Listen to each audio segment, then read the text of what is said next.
He made a vow, but he regrets it now. Gotta play it fast. He's fishing the turtle. That was it. So we're back. And we're back. We're back, baby. Welcome to episode 2, part 2. Is that how we want to do this? Honestly, we're probably... Zone 2. No, because we're on zone like 5. Yeah, well, but we call the episodes zones. No. I do the like 1-6 for Sonic 1, and then so that's actually what made me think of it, was because you definitely like, and that's how we should keep on doing it. That's how we should keep on doing it. The issue is we lose track of the recording. We know this is recording too, but like we will lose track, so let's not commit to that. Welcome to episode 2 of Sonic 2. I have editing power. I'm just gonna mute you. Let's kiss. You know what? I don't know what I'm trying to say. Just get to it. Just be like Miles Davis sitting on a Yamaha motorcycle while he's playing the trumpet. Yeah, which is actually a real commercial I found. Was it Japanese? Oh yeah, 100%. He wasn't even like, I don't think he was actually playing. I think he was just holding the trumpet, because in the 80s he was old by that point, and he's just leaning on I think it was a moped too. I don't think it was a full-on motorcycle, and he's just him playing. He's in like his trademark at the time, like flashy blazer and stuff, and like wide pants. And what am I doing? Just sit there. Just keep on talking. Ignore me. I got my own battles. And I forget what even he says, but he just mumbles some shit, and then it just cuts to like words on the screen where it's like, he's cool, be cool, like Miles Davis, and that's it. Man, I think the dream job, if I had to choose any job in the world, it's to be an advertising exec in like the 80s. Yeah. Because you just kind of just get to do whatever. Yeah. It's advertising really is one of those bullshit jobs until it's not a bullshit job, until you're like making bank. I mean, it's still a bullshit job, but every now and then they do come, there's some really creative choices. So like, I do respect directors of advertisement commercials. I mean, there's a difference between directing commercials and approving commercials and whatnot. Okay. I've got tons of respect for people who direct commercials. That stuff is mind-numbingly boring, but also you still have to like try and whatnot. And there's some really good ones too for like when we were growing up, but also, I mean, that's a selective bias, but I think it's a hidden spring. There you go. It's if you look up like YouTube compilations of like commercials, like good, like just look up I don't know, good commercials, and I'm not joking. That's what they're called. They're like good commercials compilations. Okay, this is very funny. Yeah, no, it made me laugh too, because it's seemingly silly, but it's totally true. And like, for instance, there's that one commercial where I think it's a car commercial, and it's like, hey, imagine a world without cars, and it's people walking everywhere, but in the vein of a car. Mm-hmm. So it's like people on a highway, but they're walking down a highway, but they're like, one dude's in the pretend driver's seat, but there's no car around him. And it's just like this is a commercial for cars? Yes. This sounds like an anti-car commercial. That's the funny thing, where it's like, you did this so well, where it's technically a pro-urbanism anti-car commercial. Maybe they knew. Maybe someone was just like, cars suck. Yeah, exactly. I like how this is like supposed to be this is a bluesy, laid back, almost like a swampy kind of vibe, but it's up in the air, up in the high mountains. This reminds me of Knuckles' level in Sonic Adventure 1 a little bit, where maybe because Angel Island is so high up in the sky, and it's very foresty there. I think I can't remember the name of the level. Uh-huh. And a lot of those orb fire guys are there too. So maybe there was direct inspiration here. This is giving me Spyro vibes, although I recognize that Sonic 2 came out way before Spyro 1 or 2, which I think was a 90s game, yeah. You ever look at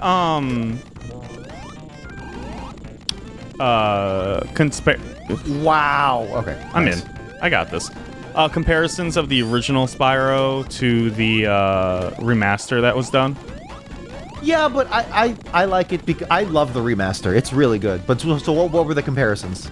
Well, it's more just talking about, and this is my problem with a lot of remasters. Though I still play the remasters than the original, just because. Yeah, no, I mean I want did to too. play it on the big screen, have it look pretty. Okay, Tails, calm down. You got that Subway Surfers in him. But there's a lot of art direction that kind of gets missed in the remasters. That I think a good example of this is like Halo 1. Oh, that one is a notoriously bad remaster. 100%. The 343 Guilty Spark, that level, completely destroyed in the 10th anniversary. Yeah, like edition. they'll do things where like, ooh, You got it. Yeah. And there are like dozens and dozens of videos from the Halo community about how you destroyed the mood of this level because it's way too bright. yeah, well, it's like too bright. There's not enough fog, stuff like that. Yeah. It's the same with Spyro, but in like a different direction where it's just like there are certain like vibes kind of missed. I disagree as someone who played through both games a lot. I can, you know what, if you point it out detail by detail, I will see your point. But overall, let me just say, overall, I loved the Reignited trilogy. This Incredible. This isn't like a knock against Oh, okay, sure. the trilogy. It's just how can I word it?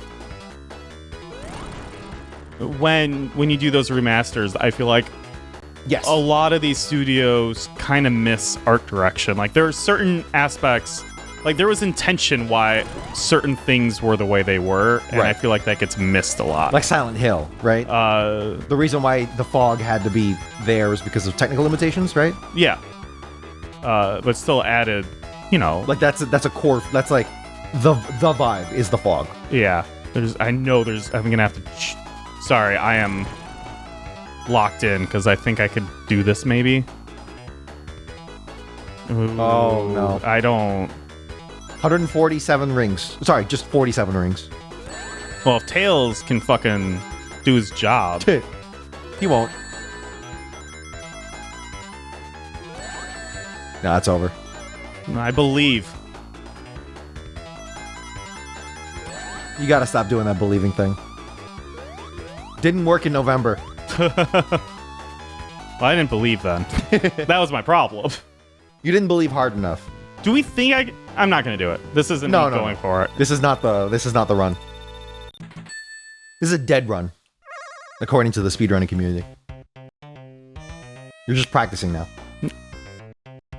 But no, let me just say that the Reignited trilogy, while I can see your were you making a point specifically about Reignited trilogy? No. Okay. Just in general. I agree with you then. Yes. Yeah. Yes. Reignited trilogy was Oh, I didn't mean to do that, but I'm already here. I agree. That's fine. That's fine. Go for it. Yeah, if you saw comparisons, I think you would agree. But also, I guess that comes down to like you have to like sit down and like do one-to-one screenshot. Like it still kind of captures the vibe. You're still talking Spyro. Yeah. I will say this. I'm glad that they went the direction that they did because it's awesome. It feels like a legitimate cartoon that you can see on TV now. And I'm playing it because it's such a seamless one-to-one thing. I mean, granted, it was the... Oop. That's fine. I'm not trying. Oh, so so no matter, so it counts my score towards it and then gets rid of my rings. So no matter what, well, that was a waste of time then. 'Cause I want rings. Oh, you thought it would give you like 60 rings. Well, I thought I would get a Chaos Emerald. If I got the Chaos Emerald, I would have Where did the rings come from? I have them. I've reloaded the save. No, but it was reading a 0. I'm too quick for you. Fuck you, dude. Where do you get off? gets off the lava. That's what he does. Don't die. I'm good. I'm crushing it, dude.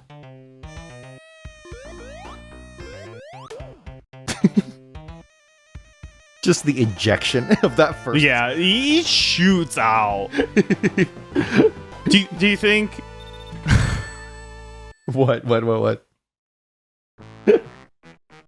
Do you think maybe you know how animals like powers everything, right? Yeah. Do you think there's an animal powering that lock? That lock? Yeah. And that's why he shoots out? Yes, that's why he shoots out. I 100% believe it. That's very funny. Oh. Ah! Wait, I'm good. Maybe this was a benefit. This is definitely this is a Halloween-ish level. Yeah, I don't... The music and the vibes, the color palette, green and purple, oh my god. And then the soundtrack here, where it's like chromatic and shit. The soundtrack is definitely Halloween-esque. It's effective, not effectively a remix of, but it's got the same vibes as Inspector Gadget. Ooh, yeah, okay, I see it. It's very wild and wacky 90s, along with that. That purple is such a wild and wacky 90s purple to me. Yeah, we just can't do that kind of purple anymore. We want to, we just don't know how. We look at the old videotapes and we're like, it's such a good purple. If only we could. Spin dash, baby. I'm about to. My god, I was invincible. Okay, buddy. I'm going down, I guess.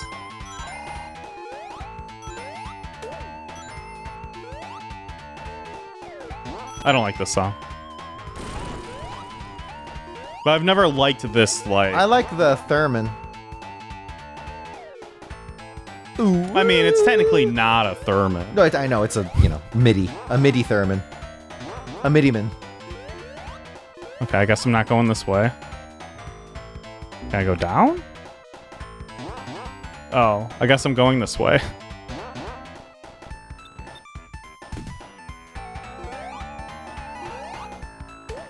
I like the animation when he like jumps off, how he just like doesn't move. He doesn't move, yeah. Oh, I got it. I know what I'm doing. Call me Sonic. Whoa. Nice. Is it 50 rings or 100 rings? For the bonus life, 100. Gotcha. Or maybe it's a score. All right, save, baby.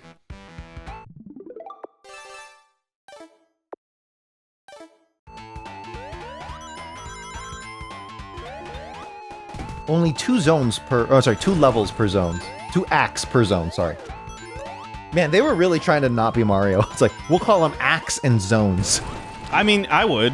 Like, I would try my best to be different from the most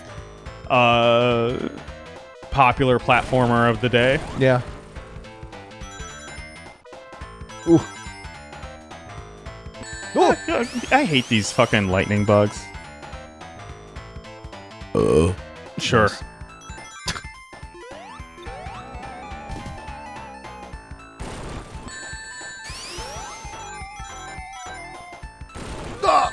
Oh, that's it. Good night. I'm good. I'm good.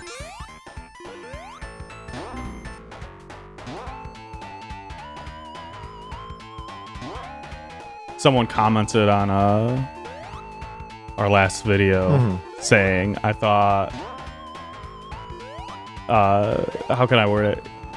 Well, Sonic 1, you mean? Yeah, in Sonic 1. He's like, man, I thought you were playing as Sonic, but you were slow, Nick. I was pretty sure you didn't see it, so I thought I would... Oh, this, I'm dead. So I thought I'd call it out for you. Thank you. No, that's great. That is the kind of fan base we want to cultivate. That's what we want. People who hate me? Yeah. People who hate you, love me, and make puns. That's what we need. Yeah. That's the winning formula. I would like at least one group of people to like me. They all don't have to like you, Dominic. But I mean, if we have to choose, I can take the heat. Anyway, I banned that fucker. I'll be damned. You banned him from YouTube? Yeah. For my channel. Can you do that? I don't know. No, you can't do that. I can make it so they don't comment, I think. That person specifically? Yeah. Interesting. I don't know. I did it. You did it again. You did it again. You don't learn. You don't learn. Similar to how this OBS recording does not have separate tracks. How funny would that be? That'd be so funny. You're not getting Sonic 2. You're not getting Sonic 2. We'll just like upload the badly mixed. Yeah, no gameplay audio, just us talking on iPhones. Yeah. Which would be hard. Well, we didn't clap, so is that going to be a problem? No, I'll figure it out. There's enough visual. Sure. Well, and also you can like match it to our mounts and whatnot. Also that. Yeah, the issue is that if there's no gameplay, like in GTF, then that's a problem. Ooh, good call.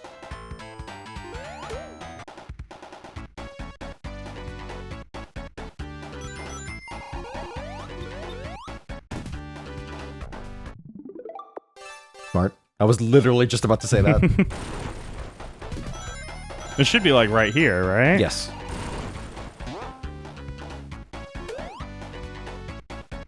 Yep. Good call. You learned that you're not going to learn that one part. Yep. That's what you learned. That's, you know what? That's what ADD is. Yeah. It's learning that you're not better than the thing.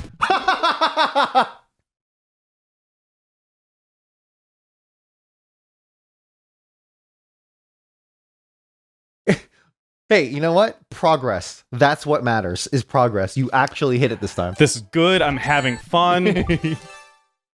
This is good.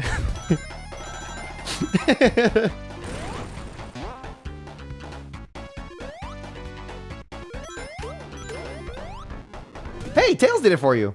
Yeah, it almost fucked me. Not since Elizabeth from BioShock. Not since. You know what I mean. The other way around. We will not remember the art of a good NPC companion until Elizabeth from BioShock. I like Ashley. Let me just rename this woman. No, Ashley from Resident Evil 4. Oh, okay. Sorry. That's why her name came to mind earlier. Okay, I did not make that connection. I thought you were literally, like, just renaming Elizabeth from BioShock as Ashley from BioShock. That'd be a power move. Also, I just don't want to give any props to BioShock. I don't like BioShock. You don't like BioShock? No. I like it. It's been a long time since I played it. I think the gameplay sucks. You know what? I can see that critique. Do you like the narrative? No. It's fine. It's fine? It's Okay. not great. It's not great. Okay. I can see that for Infinite. I still love Infinite. I mean, I'll say this. I've only played BioShock 1 and Infinite. 1, I think, sucks. Infinite, I found pretty boring. There was like, and maybe this was just more... The time? Well, no, not... I would still find it boring today. Do not get me wrong.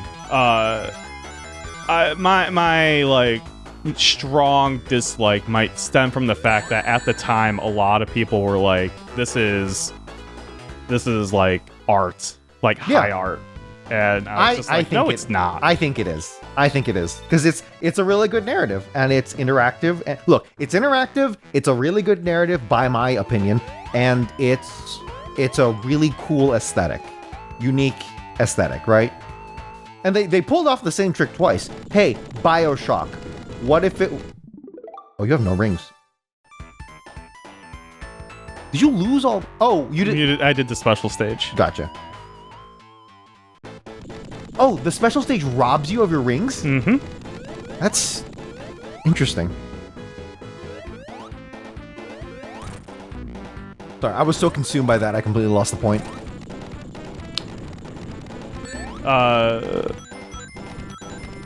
I mean, we would have to sit down and play BioShock. Right.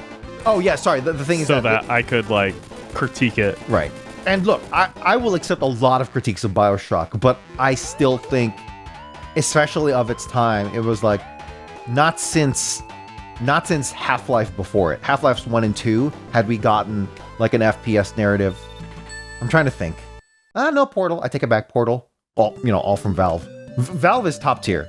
Valve. The Valve. Back when Valve was trying to make video games, that was the moment for me. There's a lot of rumors that Half-Life 3 is actually happening. I'm seeing that a lot too in my feed from the really extremely close Half-Life, followers. I am of the mindset that Half-Life is fine and kind of overrated. I think we're just different people in that respect. Because between your BioShock opinion and your Half-Life opinion, I think we're just different people, different consumers of art. Well, I mean, like, but we come together through Sonic. Half-Life 1, I don't think is that great of a story or anything. I think the incredible thing about Half-Life 1 is it's the first game to really use scripted events happening in engine to tell stories, which that itself, that from the feats of video game history, super fucking cool. But the story, walking down a hallway and an elevator crashes on a guy or something, that's completely scripted. I think you're missing the forest for the trees on that one, because it's it had never been done before, and therefore, but honestly, it still gives me chills, is the fact that you're going through this disaster and you're experiencing it firsthand in a very detailed way. So it's hey, this thing falls, this laser that's part of a science experiment comes loose, and it becomes, a problem, right, that you have to overcome environmentally. And there's no cutscenes, right? It's all back when, because when did Half-Life come out? In the late 98. 90s, right? 98? Mm-hmm. Yes, okay, so that's later.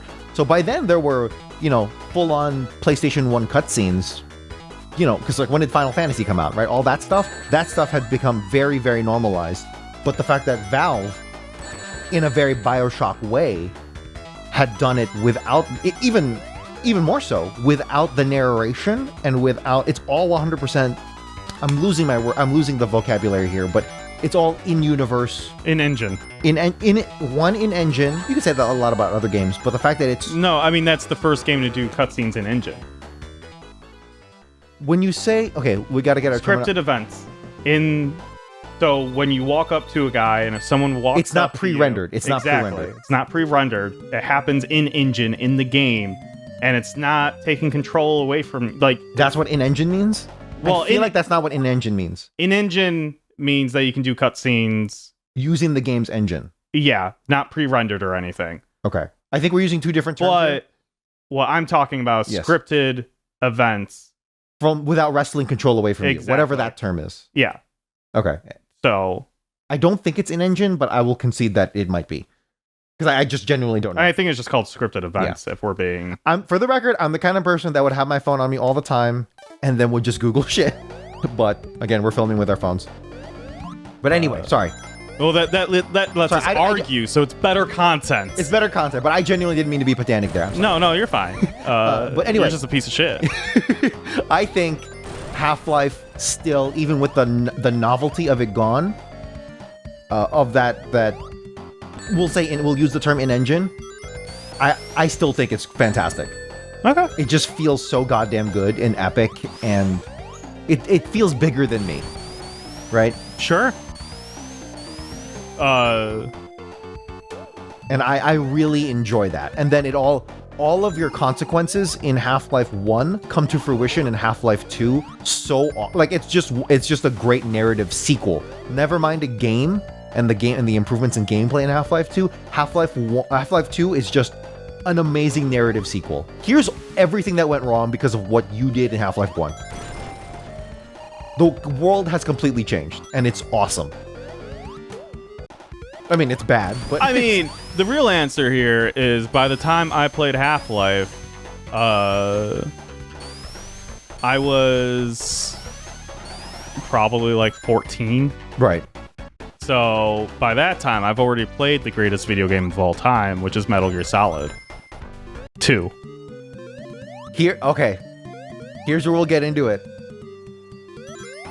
And I kind of already know where this discussion is going to go, but let's go for it.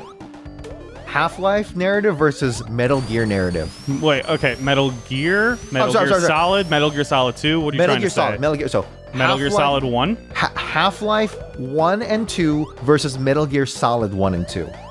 That's not even a competition. Why are you even doing this to yourself? I think it's a you know what? It's not even a competition. You're right. But I do think one does not clearly beat the other.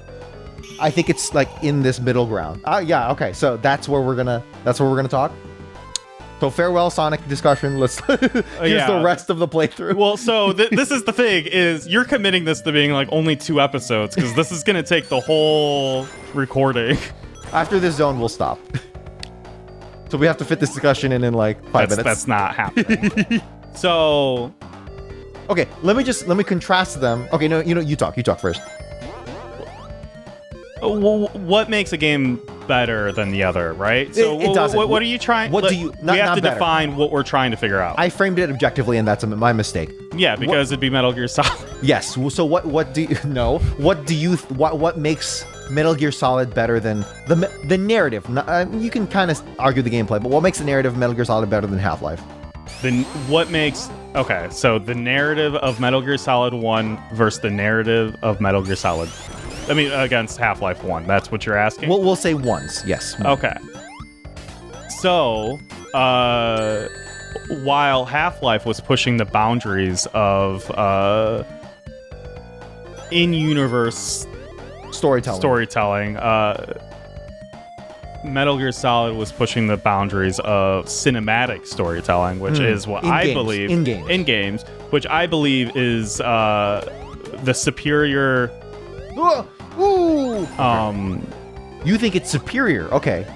Yeah, and never before. Well, okay, wait. When you say superior, do you mean superior? Wait, we might be having 2 different conversations. We are. Here. We are. So, I'm talking. Are we talking what they did for storytelling, or what just stories in general?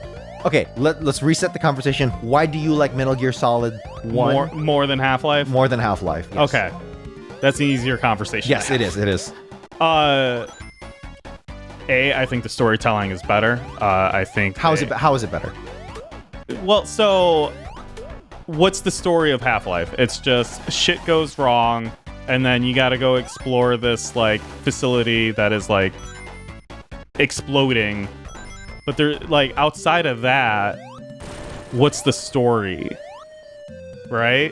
Mm-hmm. So, and that's me asking you, what is the story of Half-Life?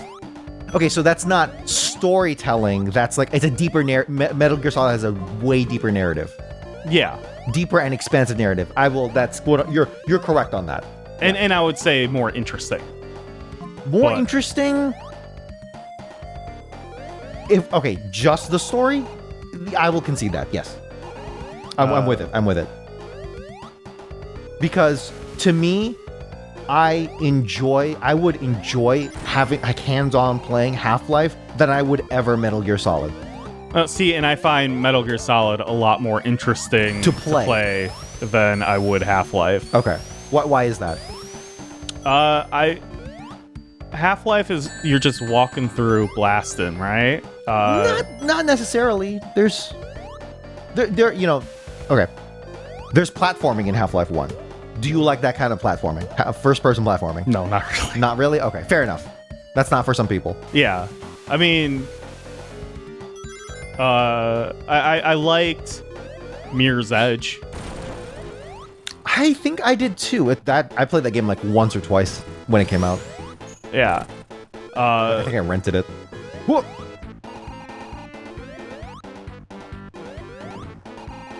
Okay, what is the deal with this guy? This specific thing right here. He's just... Is it timed?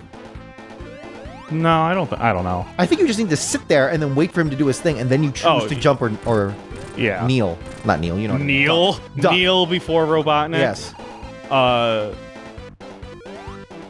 Like, just sit there. Just stand there.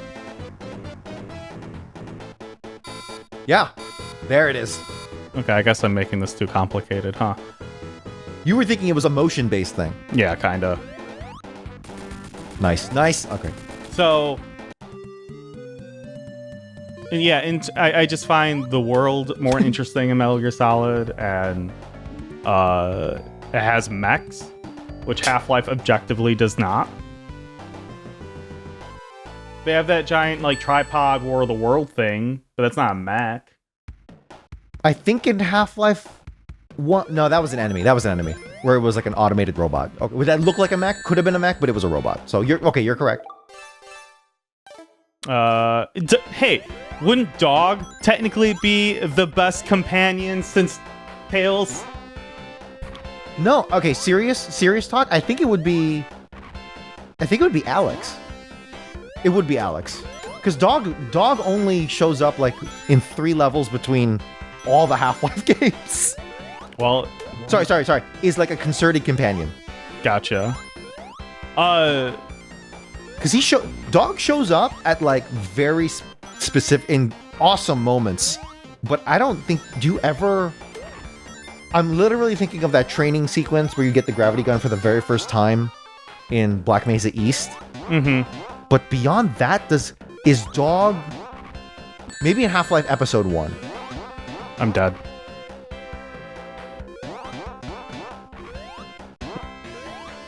Ooh. Sorry, I just the armless dude who like once he shoots his shot, that's it. Yeah. I mean, not enough enemies commit. See? He committed. Yeah. And now he's defenseless. Sure. I feel like I'm going the wrong way. This is my complaint about Sonic games, is I feel like it's very easy to start going the wrong way and not know it. Yeah, I don't have that problem in Mario games. But if you follow the rings, you should be fine. This is where I was, wasn't it? No. No, because, well, first of all the star... The Staryus? Staryus, yeah.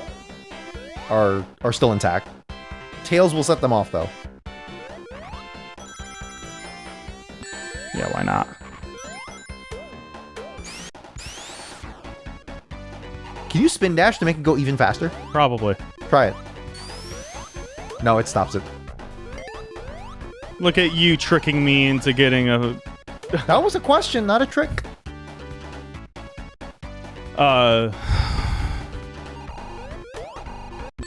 Yeah, so I just, You like Metal Gear more than Half-Life. Well, and I think... Which is fine. I'm not lambasting that at all. I think they do more interesting things with gameplay mechanics than they do in Half-Life. I think Metal Gear Solid gets really gimmicky. In what way? In its, like, well, okay, I'm probably thinking specifically Metal Gear Solid, where, shit, I really can't think of much right now. I just know I had that feeling where it's like, this was gimmicky and only lasted for like a level. Or like a boss fight or a specific... That sounds like game mechanics for a boss fight that you just didn't like. No, not necessarily, because like Half-Life, all of the big encounters, especially boss encounters, that shit is... Like, it's just remixing the same things. Whereas for Metal Gear Solid, it's like, hey, here is a sniper rifle you will use like once or twice the whole game. I mean, you can use it the whole game. Once you get it? Yeah. Okay, I guess I just never used it then. Yeah. Now, is it practical? That's the thing. Is it practical? Yeah, I could do it. Okay. But I think sniping in that game sucks. Exactly. So okay, that's probably what I was thinking of, is that it's realistically you only want to use it that one, when you're for the boss fight, yeah.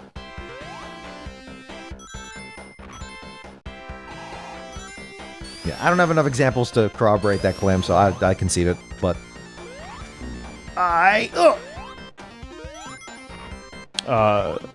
yeah. And then when it comes to Metal Gear Solid 2, it's just, that's not even Metal Gear Solid 1, I would like concede certain parts to, because like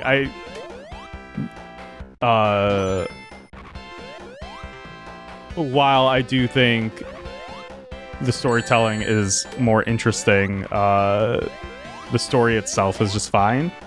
You know what? I've been thinking about this. I think Metal Gear Solid 1, gameplay-wise, narrative-wise, love it. Gameplay-wise, I think I would sit with it way more if I just view it as Mr. Kojima's wild ride.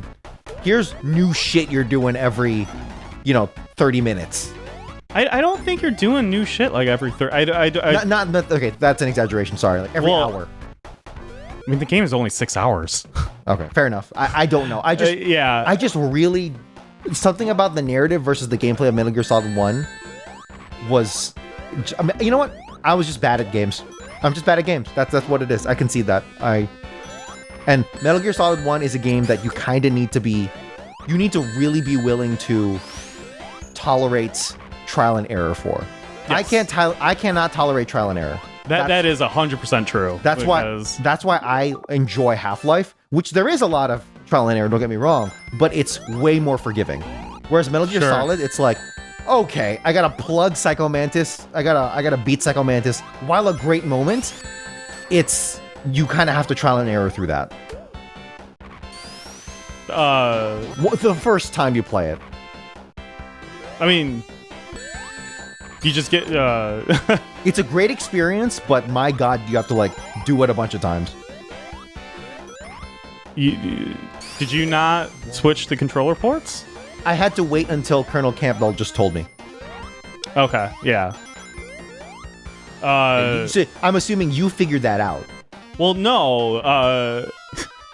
I called Colonel Campbell because I was just like, I don't know what's going on here, but I can't do jack shit. Yeah.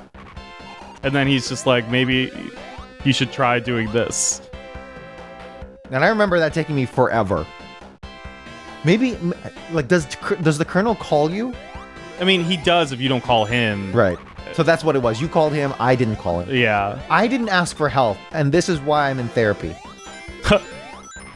So you gotta ask for help. It's okay. That's Metal Gear Solid's core thesis. Asking for help. No, honestly, gameplay, if you reflect the gameplay, that is absolutely Metal Gear Solid. Yeah. Asking for help.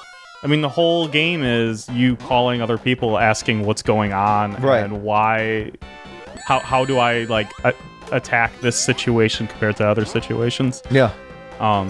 Which I mean, look, I think as Metal Gear, that being one of its core components, I respect it. I totally respect that. But I feel like that's bad gameplay. I cannot defend the gameplay of Metal Gear Solid, and if it's something you don't like, that is just something you don't like. I feel, and okay, but like, so then taking that principle of like having to call people, and is that good gameplay for other Metal Gear games?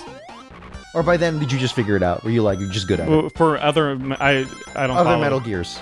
Well, the aspect of figuring things out, you really have to think back to your first time playing it. Because you were a teenager, right? I mean, I played whatchamacall? MGS2. Yeah, when it came out, so 2001, so I was 10, 11. And then MGS2 came out 3 years later? No, that was MGS2. Oh, okay, got it. Metal Gear Solid came out in 98. That's how we got on this conversation, because they both came out in the same year. Yeah. That's crazy. That's a crazy year. 1998 is often considered the best year in video games. Yeah. Ocarina of Time also came out. Wow. I remember reading those lists. It was between 98 and then like 2007. Because that's when like Portal came out. That's when BioShock came out. That's when a bunch of other... Yeah, I didn't agree with the 2007 Yeah. I know you wouldn't. I think that's just a generational thing between you and me. So obviously we're both millennials, because I was born in 94, and you were born in 91? Mm-hmm. And so we crossed that intergenerational divide. Or no, it's subgenerational divide. Where I'm a late millennial and you are a mid-millennial.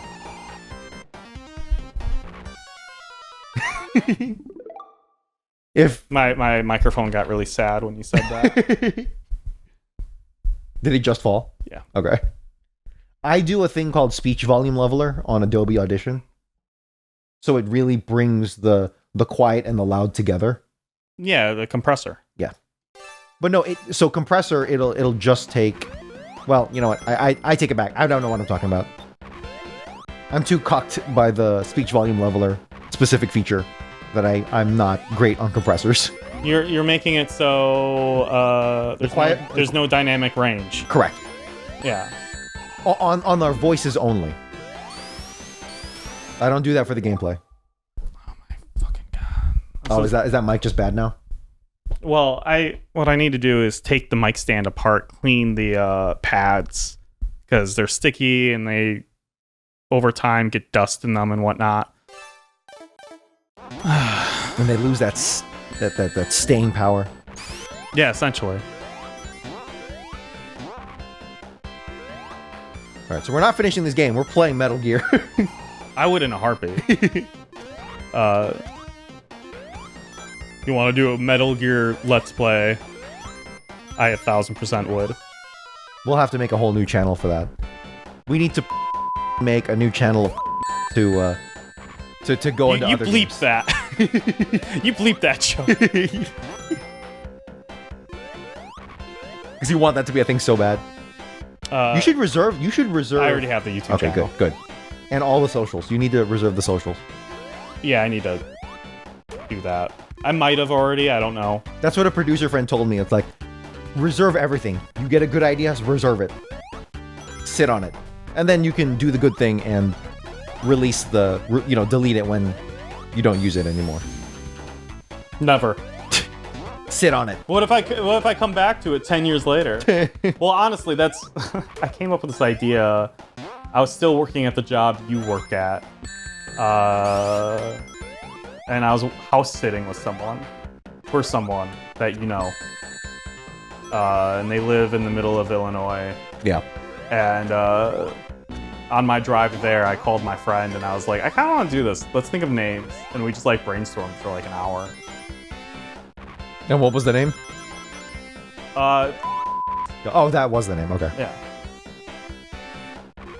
I'll have to make sure I get all the socials. Yeah, no, honestly, this releases. Yeah, because it sucks if we're gonna hammer on that and then suddenly you realize it's all taken. And they have to come up with like 5 different socials. It sucks. 5 different handles. Nice. Skinny your teeth. Now I'm Sonic.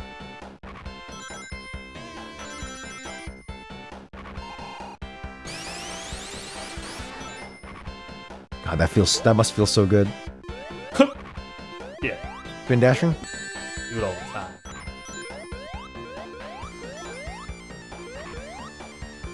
I like this part of the plan.